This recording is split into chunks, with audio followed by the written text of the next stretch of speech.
Hello everyone, আপনার কি কখনো কোনো আর্টিকেল অথবা ব্লগ পড়ার সময় মনে হয়েছে যে এটাকে আমি যদি অডিও ফাইলে কনভার্ট করে রাখতাম তাহলে হয়তো পরেও কোনো জার্নিতে বা রাস্তায় যে কোনো জায়গায় চলাফেরা করার সময় এটা শুনতে পারতাম হেডফোন লাগিয়ে?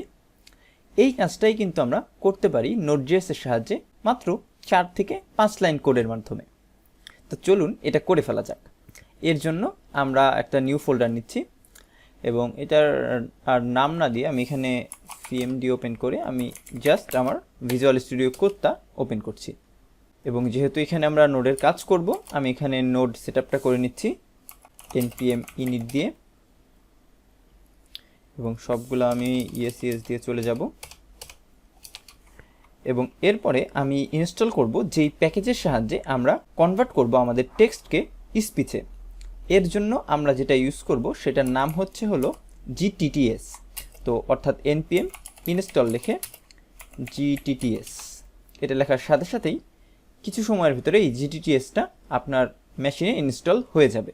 তো ইনস্টল হয়ে যাওয়ার পরে আমরা ডাবল চেকের জন্য প্যাকেজ.json-এ যে দেখতে পারি যে GTTSটা ইনস্টল হয়েছে নাকি। তো কারেক্টলি ইনস্টল হয়েছে, তো আমরা এটা একটু ক্লিয়ার করে ফেলি এবং আমরা কাজ করব যে ফাইলটায়, সেটার নাম দিচ্ছি আমি index.js।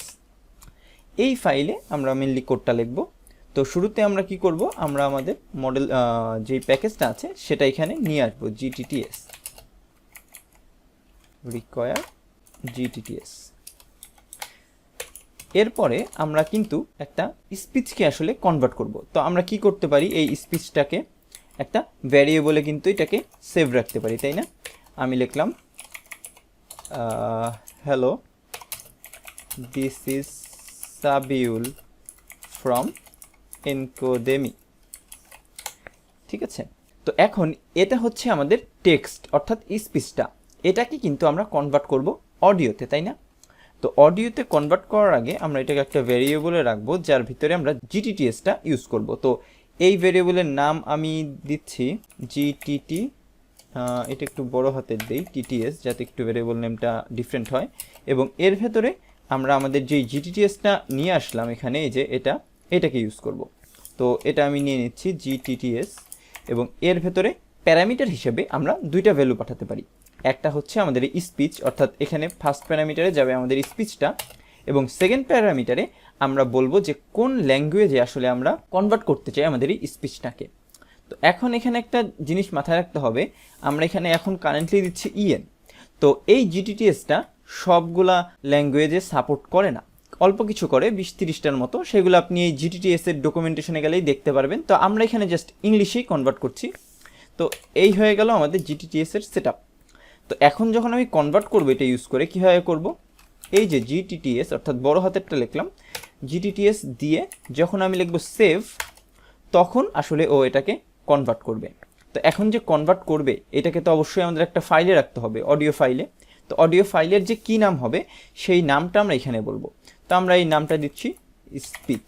এখন স্পিচ দেওয়ার পরে অবশ্যই কিসে সেভ করব, .mp3-তে, তাই না? এবং এইটা একটা অ্যানোনিমাস ফাংশন রিটার্ন করছে, সেই ফাংশনটাকে আমি ভ্যারিয়েবল নিচ্ছি একটা ইরর এবং রেজাল্ট। এবং এখানে আমরা জাস্ট চেক করব, যদি ইরর হয় আমরা সিম্পলি থ্রো করে দিব ইররটা, আর যদি ইরর না হয় তার মানে বুঝবো যে প্রপারলি হয়েছে আমাদের কনভার্সন। এবং এখানে সিম্পলি আমি প্রিন্ট করছি ডান। এবং আমরা যদি এটাকে এখন রান দিই, কীভাবে লিখবো, নোড ইন্ডেক্স। তো এইটা লেখার পরে আমরা যদি এখন এটা রান দিই, এইখানে খেয়াল করবেন একটা ফাইল .mp3 ফাইল চলে আসবে। যদি আমি হিট এন্টার দিই, দেখেন এখানে ডান লেখা চলে এসেছে এবং speech.mp3 চলে এসেছে। তো এইটা যদি এখন আমি রান করতে চাই, আমি চলে যাচ্ছি এখানে এবং আমি যদি এটা প্লে দেই, Hello, this is Sabiul from Encodemy. তো আশা করি আপনাদের এই প্রজেক্টটা ভালো লেগেছে। আপনারা কিন্তু চাইলেই এখন এই প্রজেক্টটা ইউজ করে আপনার যে কোনো টেক্সটকে MP3-তে কনভার্ট করে যে কোনো জায়গায় সেটা শুনতে পারেন। আমি এই কোডের গিটহাব লিঙ্কটা শেয়ার করে দেব ডেসক্রিপশনে, আপনারা চাইলে সেখান থেকেও এই কোডটা নিয়ে নিতে পারেন। সবাইকে ধন্যবাদ।